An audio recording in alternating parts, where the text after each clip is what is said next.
what I'm talking about. That's what I'm talking about. Monkey Butt coming through, man, on the production value. Got the intro music. And the logo. Everybody's here. That's all two of us are here. Yeah, it's all two of us. Well, Monkey Butt's 3. That's true. We're a power trio at this point. We really are. We're basically Rush or King's X, if you think about it. Oh, well. Power trios. Or Triumph. Okay. Robin Trower used to be a power trio. Okay. But say that 3 times really fast. I believe you. Anyway. Well, we are back. It is, oh my gosh. I got to look at my notes. Hang on. It's episode 39? I think you're right. Yes. It is episode 39. I am Metal Rob. With me, as always, is the great Carcass John. Yes. You even brought your smart glasses with you today, and you almost forgot what episode it was. I don't feel very metal in my glasses, but I also don't care, which is very metal. Well, and hopefully they're listening to this in their car, and they can just listen. And they don't have to see my stupid glasses. No. Oh, well. Hey, these are Ray-Bans, man. I sprung for some I could have worn my Ray-Bans, too, but it's not too late, is it? No, it is too late. I have my contacts in. Well, man, I don't want to bring the room down before we get into the meat of the episode, but, man, we not only are we going to talk about Motorhead and the fact that, you know, we just went over the 1 year anniversary of not 1 year anniversary. We just passed over the anniversary of Lemmy's passing, and he's been gone 4 years, I think, now. But we also lost somebody near and dear to us in the DFW area. And if you've ever dug for records in Dallas-Fort Worth, if you've ever really dug for records, you've dug at Bill's Records and Tapes. And just a few days ago, we lost the great Bill Weisner. And that one, man, that was a kidney punch for me. Yeah, and the thing is they found him at the place that he loved the most. He was sitting on a stool there and by the cash register and eyes closed and looked very peaceful, I guess. And and he's gone. You know, personally, I like the older store better, but, you know, Bill always had something, and you really, really had to work to find something that you really needed. I found most of the stuff that I ever bought from him in the old store, but my best memories were from the newer place down there next to Southside and Poor David's, because that's where I spent half the night one night just talking to the dude. And I told the story on Facebook earlier this week, but I took my kid down there to an EDM show. I didn't go. I dropped him off. And so my youngest and I popped over to Bill's, and I'm guessing we had eaten dinner and popped over there about 7:30, 8 o'clock. I don't know. Well, the next thing you know, I look up, and it's 1 in the morning. Oh, boy. And the concert hasn't let out quite yet. You know, we're a few minutes away from that. But it's 1 in the morning, and I'm embarrassed. I'm like, oh, my gosh, Bill, I'm so sorry. I got to get out of here. I need to let you close. What time did you close? And he said, oh, we close at 10, but we were enjoying talking. Yeah. And it was fantastic. Well, it really wasn't that little area down there, which is really kind of a cool hidden gem in Dallas. And a lot of people nodding, saying, gosh, I really like this Southside Ballroom area. Well, it just wasn't the same without seeing the Big Bill's moniker on just down the block. It wasn't the same. I was there on Saturday for the big Evil Beats number 2. And the open sign was off. Open sign was off, and didn't feel quite the same. And anyway, and as much as I how do I be judicious about this? It wasn't my favorite record store because of some various sundry things, because you had to work so hard. And it was a swap meet. And there weren't prices, and that was always a real scary variable. But man, when he passed away, it was hurtful. And of course, you never want to have somebody die. It's not a good thing. And but anyway, rest in power, Bill. Yep. He's rest easy, brother. He's spinning records with a lot of cool musicians right now. Our birthdays are only a couple of days apart. Or maybe they're just a day apart. I don't remember. His is the 15th or the 17th. Mine's the 16th of April. And we talked about that. We connected about that and talked about he was Bill from Wells and I was Rob from Bells. And that's how we referred to each other that night was, hey, Bill from Wells. hey, what's up, Rob from Bells? It was just, it was cool. It was a good night. Man. Well, it was an interesting, it was a weird juxtaposition there because the one thing that I did find there that was like my holy grail, I found a sealed Violence Eternal Nightmare there, and and it wasn't even in the V's, it was in the M's. I specifically remember, and the only reason I remember, I even looked at it was because it was in a box of Madonna records that were all the same color except for this one record. I think somebody found it and hid it and said, I'll come back and get it some other time. It's in the Madonna records. It's in the Madonna records. Go get it. And I pulled it out and brought it up there, and he said, in his old little way, with the cigarette burning in his baritone voice, I think that one's about $40. And I said, I'm glad to pay it. And I bought it, and I just saw Violence again for the first time since 2003, there at the Southside Ballroom Saturday night, along with Razor and Power Trip and Carcass and a bunch of weird eclectic electronic bands. Hey, Fast Eddie's watching. Hey, Fast Eddie. Hey, I'm going to mention him. I threw out a question to some of my buddies that, like, what did Motorhead, as we get into Motorhead, what did Motorhead do for you? But and influence you, and et cetera, and so he sent back a nice little blurb. But rest in power, Bill. It's like I said, that block won't look the same with that light on, and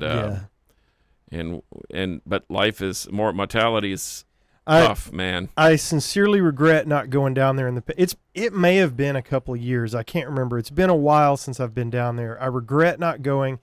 And another thing that I regret that I missed, just like not going back to Bill's and seeing him one more time, I never saw Rush because they were on the Clockwork Angels tour, and my buddy and I at work said, man, we should go. And the tickets were a couple $100. We're like, nah, man, we'll catch him next time.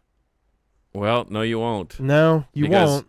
Because that's another one of our sad little notes, not to start on a downbeat, but the passing of the great Neil Peart, and anybody that's played the drums, especially in rock and roll and metal, if you don't identify with Neil Peart as one of the greatest, and I think silly people say that he is the greatest. I think he's one of the greatest. I think there are a lot of great drummers out there, but he, as we've talked about before. I'm sorry. Wait, hang on. I'm sorry. Wait a minute. Okay, here we go. Hold on. Richie Blackmore. Yeah. I'm sorry. I think I heard you say silly people say that Neil is the greatest. Is that what you... I think limiting yourself to just one person might be a little silly, but okay, never mind. Can you retract that? Can you edit that out before final cut? Oh, wait, we're live. Yes. Dang it. I didn't mean to cut you off. I just wanted to make fun of you because that's what we do. Of course. And as soon as I said silly, I thought immediately of you, and I thought, oh, crap. He probably said that on his Facebook. Oh, he did say that on his Facebook page. Yes. But anyway, I think that as we move forward with the Neil Peart tribute, he is... The Mount Rushmore of drummers will include Neil Peart. 100% agree. In probably the lofted up higher spot. I think you're probably right. I don't think there's any question about that. And I even got whimsical on Sunday and came up with a list of 11 great Rush songs that really show his technical abilities and whatever. And if you want to see that, you can get on my personal page and see that. And just bask in how just absolutely brilliant he was, and innovative and on time, and used different. It wasn't your standard 5-piece kit either, as everyone well knows. But and the writing of the lyrics. Well, that's the other aspect. I mean, just epic. It's like you're listening to Lord of the Rings. I mean, it's just epic. The way he's so verbose, and the way that he put thoughts to paper and to music. And that's the one thing that gets lost, the poet and the power. Yep. And the poet part gets kind of shoved under the rug because we don't realize that he wrote 80% of those lyrics, some of those really fantasy-oriented. Right. He wasn't writing "There Once Was a Man from Nantucket." No, he surely wasn't. But if he but did, if he had, he'd have made it sound very eloquent. Yes. I'm sure of that. But brilliant guy, terrible loss, man. That one that one hit me, and I didn't realize that when we were going to be talking about Bill and we were going to be talking about Neil and we were going to be talking about Motorhead, and we just went over the anniversary of his death. I didn't mean to bring the room down with a show about all these great people that have passed on to the next plane, but here's the deal about people. People are going to die. The list is longer than both of our arms put together. The thing that's the beautiful thing about Lemmy and Neil Peart and guys like that have gone on to the next astral plane is that they leave something for us to hear and something for us to listen to, and so we can kind of bask in their legacy. And I got into a discussion with somebody about that beforehand, and I think that's when you achieve some sort of an icon. I guess we could call it an icon status. Right. Moving forward, despite the fact that Neil's not here or Lemmy's not here or whomever, David Bowie or whomever you want. Right. The music is such that as soon as that first measure is played that who it is. Right. And so as we get into Motorhead, I think that everybody knows what Motorhead sounds like, even if you don't really like them. In fact, the question that I threw out... it's instantly identifiable, yes. Right. And I think that sound, not unlike other bands we've talked about, like AC/DC and so forth, it was a very measured and iconic tone. We knew that was the Motor. And when you saw Motorhead, you knew what you were going to get. In fact, my friend Francis Osley, who's an amazing, amazing guitar player, has done a lot of studio stuff, put out a solo record or whatever. He said that he came into the Motorhead game late, but he said Lemmy's attitude and uncompromising devotion to true rock and roll was probably the biggest thing I took from them. And so I remember seeing Motorhead several times, and we thought we were at a metal show, but Lemmy was pretty sure that he was at a rock and roll show because he said, we are Motorhead and we play rock and roll. Well, and like you and I were talking about this week, they truly were a rock and roll band.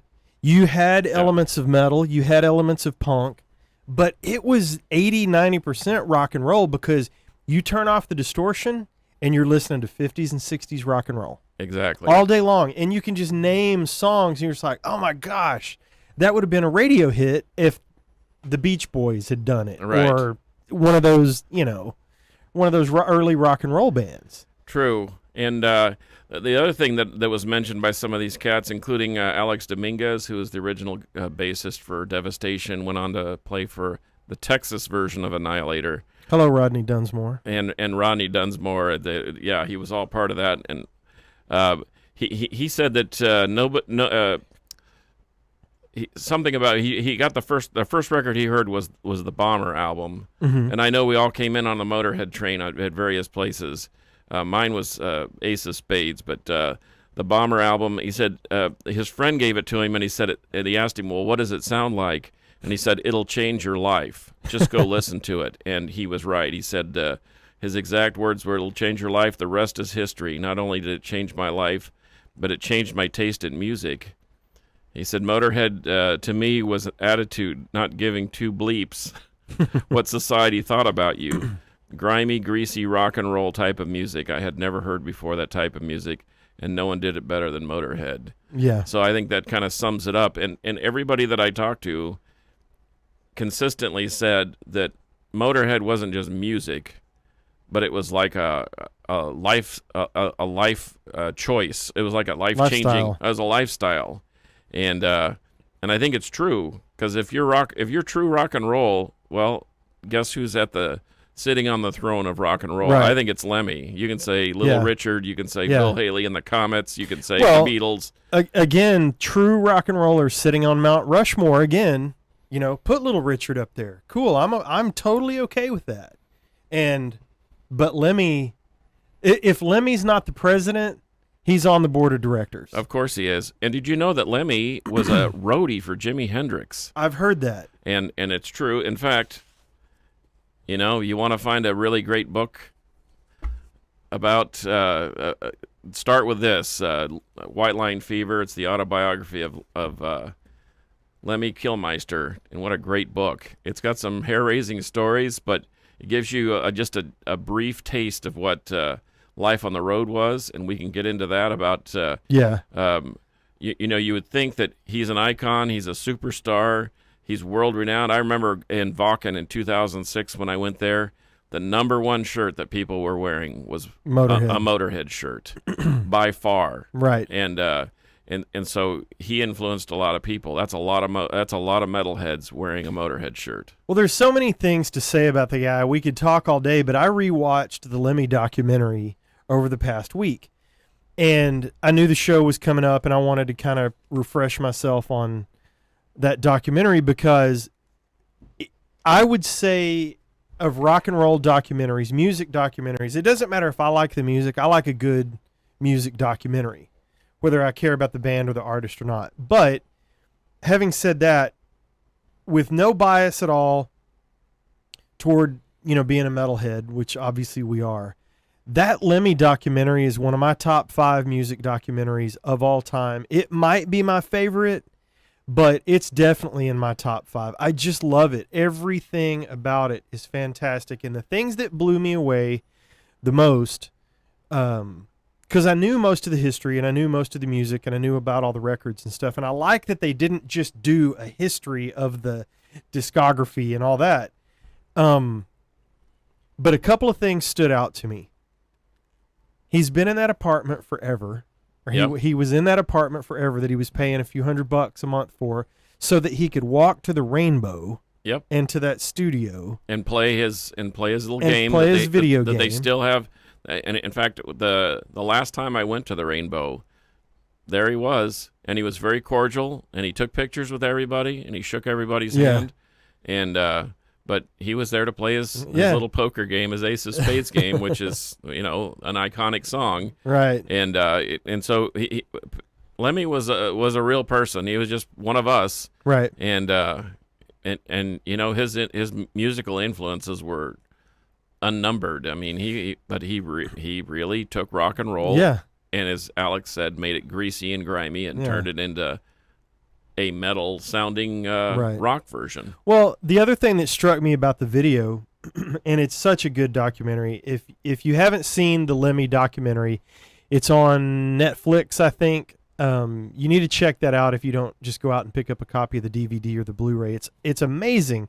But the other thing that really struck me was when he's outside the Rainbow and he's talking to Billy Bob Thornton, and they're just, shooting the bull about music and whatever. Excuse me, I'm struggling. You're starting to sound like Bill. I know. I haven't smoked a cigarette in my life.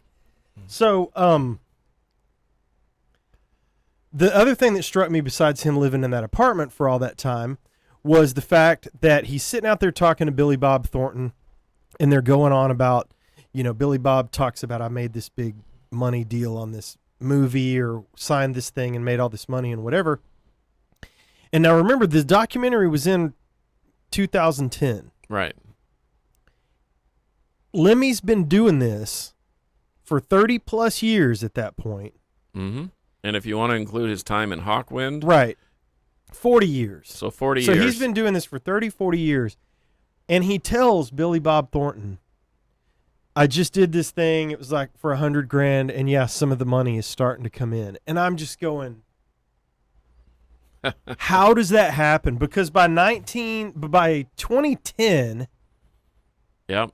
How many albums? God, how many albums were they in? They put out darn near 40 records, or 30, at least 30 records, not including bootlegs. If you include that, we'd have to get with our friend Dennis, and he'd tell us how many millions of Motorhead records there are. In 2010,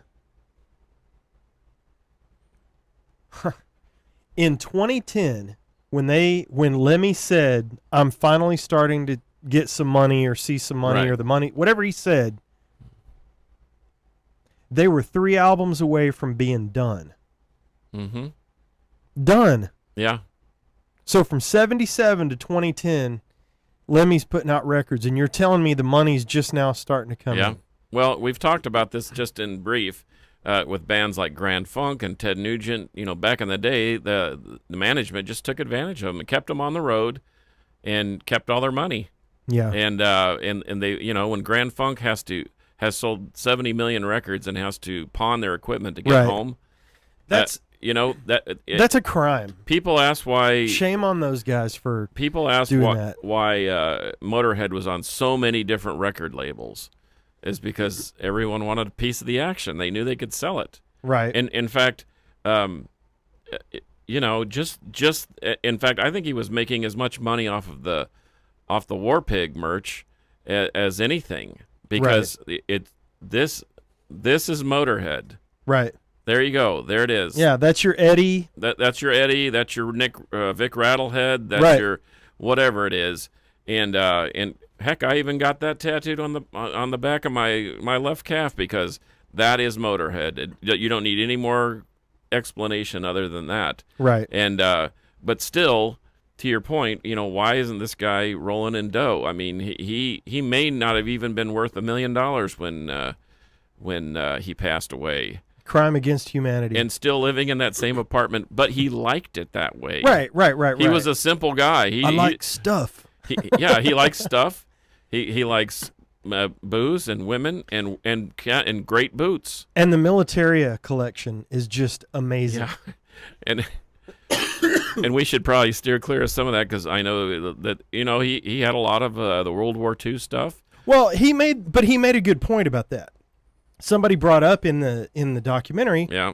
How do you feel when people see you dressed up in this German officer's outfit and they say you're a Nazi? He was like, I'm the furthest thing from the Nazi. Yeah, you don't know me. If the Yugoslavian army had the coolest uniforms, I'd be wearing that. Right. and you know what? That's right. That's right. That's absolutely right. And it's just stuff, and I realized it doesn't make him a Nazi. It doesn't make him a white supremacist. How stupid. So does that make us a Nazi if we buy his stuff? No, I don't think so. No, I don't think so. That's ridiculous. So I don't remember what my thanks, brother. I don't remember what my introduction to Motorhead was. So since you're a senior citizen on staff here, do you agree, Monkey Butt? He's obviously the senior citizen of the group. What are you, 60 now? 60 now. Yeah. How old are you, Mark? 53. Mm-hmm. I'm still the young man of the group at 49. So let's hear it. What's your introduction? This is it right here. Someone put this on the turntable and I said, what kind of music is this? Is that punk? Because they got the leather and the whatever, and they got cowboy hats, and I'm like, huh. And sure enough, it just like my buddy Alex, when they played this, it was life-changing. Who was the quote? There was a quote on the documentary. I can't remember who said it, but maybe it was Scott Ian. He took a look at this, and he says, who are these three Mexicans, and how can they play so fast? Yeah. I think that was Scott Ian. I think it was Scott Ian. Sounds like something he would say. But they look like banditos on the front of there. A little bit. Yeah, it's awesome. But can we agree that Ace of Spades is probably their iconic We Are the Road Crew, Overkill, Iron Fist, that's another one. I mean, but Love Me Like a Reptile. I mean, everybody knows that song. Everybody knows that song. I hope my parents don't read the words on that one. But We Are the Road Crew. Yep. Jailbait. Yeah, there's a great one. Yeah, that's a great one. Hashtag me too. Yeah. Watch out. Watch out. Boy, the times were different then, weren't they? Yeah, especially since hashtag used to mean pound, and that sort of adds a whole new meaning. Chase is better than the catch. But that's a great one too. That whole record is great, but that was my introduction. And I thought they were more punk at first, and then I heard it, and I thought, this is straight up metal. It's like metalized rock and roll. And silly me, I grew up going to church, and I remember when my mother played the organ or led the music, and I always traversed these songs in my head as we were singing them, thinking this would make a great hard rock or heavy metal song, and it kept me interested in the meaning and made me sing. And I often thought, I'm going to sing this like Ian Gillan here and really belt this verse out. God, I'd give anything to hear that. But anyway, you look at the discography, and here it is coming up until And I'll stop and make a point about this one in a second. So here are the albums up to 1991's 1916 album. And show me the dud. Motorhead, Overkill, Bomber, Ace of Spades, Another Perfect Day, Orgasmatron, Rock and Roll.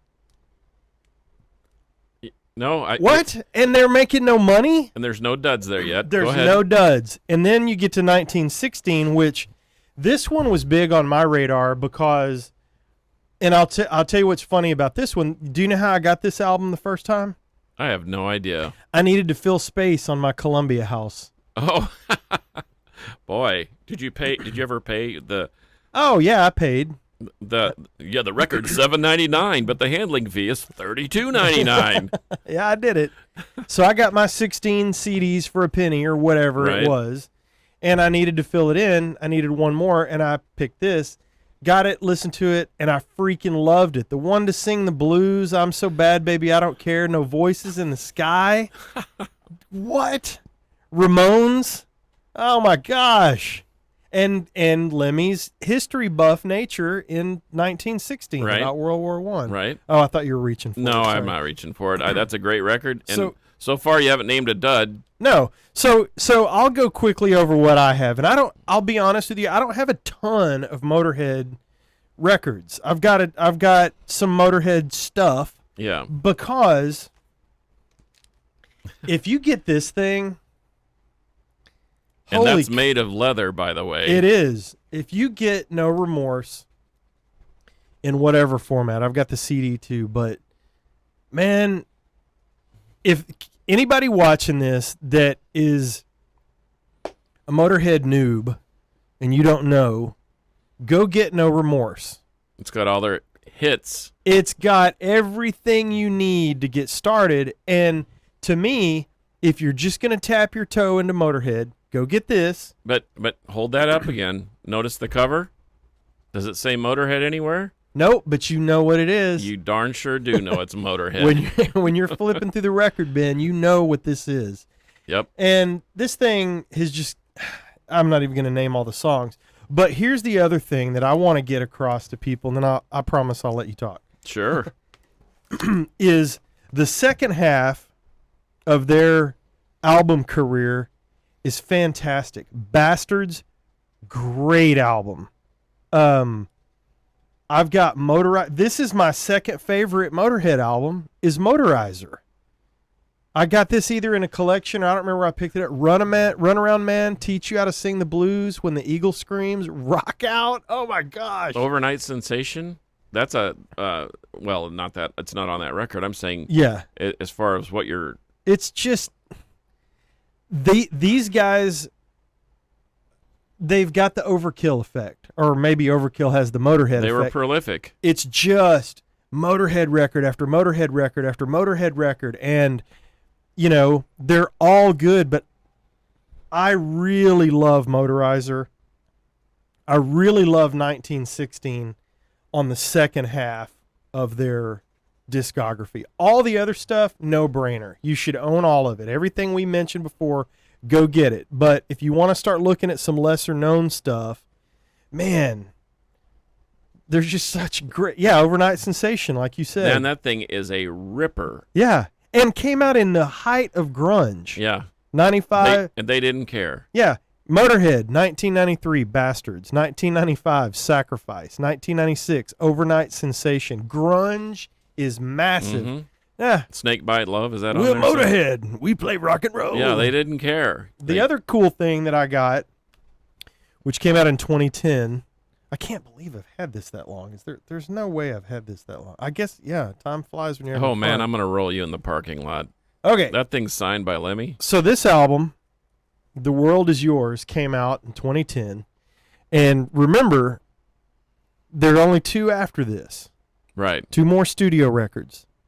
So when it came out, they made 1,000 copies. 400 were on silver vinyl, which this is. And 100 of them were signed by the band. So you couldn't come in here with $1,000, $2,000, and get me to give you this. But I could roll you in the parking lot. You could roll. Oh, I'm faster than you, so you'd have to catch me. Gonna make me run. But this is a great album too, man. Born to Lose, I Know How to Die. Oh my gosh, rock and roll music. Brotherhood of Man, and Bye Bye Bitch Bye Bye. Well, and I have a weird version. It's like a little book version of it, and I think this one's got a DVD in it. But but yeah, you gotta love that. Silver vinyl, yay! It's beautiful. I love it. I'm so proud to have this. Man, don't ever if that ends up in the cutout bin at your house, please call me first. No way, dude. I know it won't. But the only thing I wish it had my name on it. Yeah, but it's just so cool. And when I did a record purge recently, there are certain records you flip past and you're like, okay, I've got it on disc or I've got it, whatever. But man, this thing. This hit me right in the feels, and I had forgotten about the signature. So that's not going anywhere. So anyway, there are my highlights for Motorhead. Well, I've got a couple things, too. I mean, I've got these little 7-inch picture discs, which are kind of cool and kind of rare. May I? Absolutely. Oh, yeah. And these rule. Some of the Japanese pressings are really great because they have inserts, and they've got the OBI, and the quality of the vinyl is great. I've got these. This is kind of a fun one. It's a die cut. It's a split they did with Girls' School. I've never seen Motorhead. that. Yeah, that's really cool. Japanese only. And my friend Sawblade, who's a fantastic artist, and I always tell him I'm just a hack compared to him, and I am. But he's been doing these rock and roll or heavy metal characters, kind of like Eddie and whatever. And I said, man, I would love to have a Motorhead War Pig, and it almost made him cry because he loves Motorhead like we do. But anyway, here's his rendition of the Mighty War Pig, and this is probably one of my prized possessions. Oh, that's awesome. Because it's original art. It's the only one of its kind. And, I have some originals of yours that I wouldn't take for, man. Sawblade. Yep. Have I met Sawblade? Did I meet him at Hell's Heroes? I think you did. Big, burly guy, looked like Grizzly Adams. Big pile of hair, big beard. Maybe. Almost as big as your beard. Nice guy. And he's a phenomenal artist. Man, that's cool. And his career is slowly gaining momentum, but this is the kind of thing that he does. Skulls in the eyes. And yeah, you like that little touch. But that's probably one of my all-time keepers. Records. I haven't seen this before at your place. This is really cool. Well, man. I've actually hung it on the wall, and then this original pressing of Motorhead Ace of Spades is it's an original. It's the one that I bought years and years ago, and that's nice. And so perfect. You gotta love it. And so there are a few things kind of like you that I just as we go through the collections and purge, et cetera, there are certain things that just don't go away. I actually found this World Is Yours book at a half-price books store, and it was fairly inexpensive. But to me, it's not about the value that the world puts on it. It's more about what it means to you. Exactly. And I love that thing. It's got pictures and art and graphics and some other stuff in the pages that you don't get in the regular book. And so I've got various books. This Mick Wall book, Mick Wall knew Black Sabbath, and he probably knew Lemmy better than Lemmy knew himself. And this is the definitive biography of Lemmy. It's really cool. It's got pictures, and it's got a lot of the early history. And like I said, the White Line Fever is cool. This was something that I found that I thought it was just some weird knockoff, but this is a guy just went into the studio with Lemmy, and as they were recording, and saw the whole process, kind of like that vignette where Lemmy's taking his heart medication with a bottle of vodka, and anyway. Oh, okay. So he covers.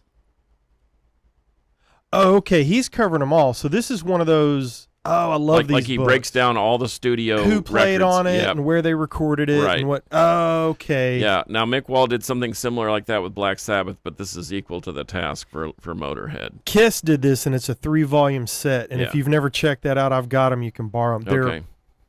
I mean, it's too much to read. They're huge volumes. Right. Yeah, this is cool. I didn't know about this. But if you're interested in the process, and I, you always wonder where all this music comes from, and obviously it's in our hearts and our heads and our souls, and then somehow we make it come out in our fingers and arms and feet and whatever. And Lemmy, I think, was a master. I think he would listen to something and it would spark a song, and that would come out, and they. Yeah. There's a million bootleg recordings. There's a bunch of live stuff, and even the crappy live recordings are great because it's Motorhead playing Motorhead songs. Right. And well, Motorhead is Lemmy, and Lemmy is Motorhead. That's it. So, are you glad that they didn't keep going? Oh, as somebody else. God. Unlike some bands. There are just some that you can't do. You're gonna do ZZ Top without one of those 2 guys, one of those 3 guys? No. You just, it can't be done. And some of them have really, I don't know, turned into a watered down version of themselves. But you do not replace that guy. Well, and the thing about Lemmy is he brought groups together. I think he brought the punks. Agreed. He brought the metal maniacs and the rock and roll people together. My friend Mikey Bonaventura from a band called Attacks out in SoCal, not to be confused with the hair metal band that I'm sure you love from Ohio. He said that the first time he saw Motorhead was on the with Ozzy on the Blizzard of Oz tour with Randy Rhoads. They went to see Randy Rhoads. They didn't even know about Motorhead. This is 81. And he said they'd never heard Motorhead before, and Lemmy's voice was so gritty and his stance was so unorthodox, and the mic above his head. The tunes I remember, just barely, I can only imagine, are The Road Crew and obviously Ace of Spades. And then he saw him a couple years later with his buddy Eric Turner from Warrant at Billy Barry's roller rink in downtown Fullerton, California, and he said the show was so insane and packed. I said a packed roller rink with raging metalheads. It just destroyed the place. And that's why they stopped having shows after that. But once again, he mentions the attitude, personality. He said it personified rock and roll, a true influence on anybody within the industry and beyond. That's a good quote. We've got some people chiming in. Sean Antley, who I was briefly in a band with. Hey, Sean. Hello, Sean. His favorite Lemmy quote: "Give them what they need, not what they want," for refusing to play Ace of Spades at every show. Love that attitude. Fraser Ian Dawson, our buddy from Houston, chimed in, says, "Hell yes. Of every Motorhead in my collection, girl music." I do not know what that means. Mean girls' school? I don't know. Oh, well, Fraser. Yeah, we love you, buddy. What do you mean? Oh, and Richie says, "Hello, ladies." I love that guy. Our friend Eddie from Forebode said that he loved the fact that Lemmy switched from whiskey to vodka in his later years for health reasons. Agreed. I think his influence, he was more of an, even though he played the bass like a guitar. Yeah. And it was a huge influence on not only bass players but guitarists. Right. And I just think that that's kind of a cool thing that he held down 2 spots with one, and he sang. Yes. So he was like the grimy rock and roll Geddy Lee almost. Right. Well, I'm going to say I appreciate you guys tuning in. It is awesome. I'm being interactive here, trying to see. Yeah. Sean, I appreciate you stopping by, man. Richie, Fraser, Sean Antley. Fast Eddie still? Fast Eddie. He's still listening. Yeah. He's probably on his way home from work here. Fast Eddie was by the channel. So, man, that wraps it up for me. The guy just was iconic. We've said it over and over. There's just nobody like him. There never will be. It's just. Well, when we say the guy, too, we mean the whole. We mean Motorhead is what we mean. Right. I mean, Lemmy was Lemmy, but Lemmy was Motorhead, too. And as has been mentioned by our famous quips and quotes. I mean, it's an attitude. It's an uncompromising desire to be rock and roll, and it's a lifestyle. So more power to you. And Motorhead is like you say, if we're doing the Mount Rushmore thing, they're right up there at the top. Absolutely. My buddy Bruce Lambert's watching out in San Francisco, Southern California. SoCal, is what baby. I'm trying to say. There you go. I ran into some of his friends at the Metal Swap Meet back in October. Andrew Strickland gave us a nice like. Thank you. Jay White. All right. Sound of White Noise. That's right. Gotta love it. Eric Ramirez. Guitarist for Interment. Brutal. Local DFW. Eric is? Oh, yeah. Okay. Jamie Walters Dominguez popped in. Well, Alex Dominguez was one of our quotes. I saw them at the Evil Beats thing. There you go. Always love seeing those two. They're a great couple. Well, thank you all for stopping by. And if you would do us a favor, hit the like button, hit the share button, tell your people about us. Because, man, they are Motorhead and they play rock and roll, but we are Metal Rob and Carcass John. And metal will prevail. Until next time, we'll see you, kiddies. Monkey Butt. Thanks, Monkey Butt. Do your magic. We love you very much. Can you make me look like Brad Pitt? No? Oh, gosh. We'll see you next time.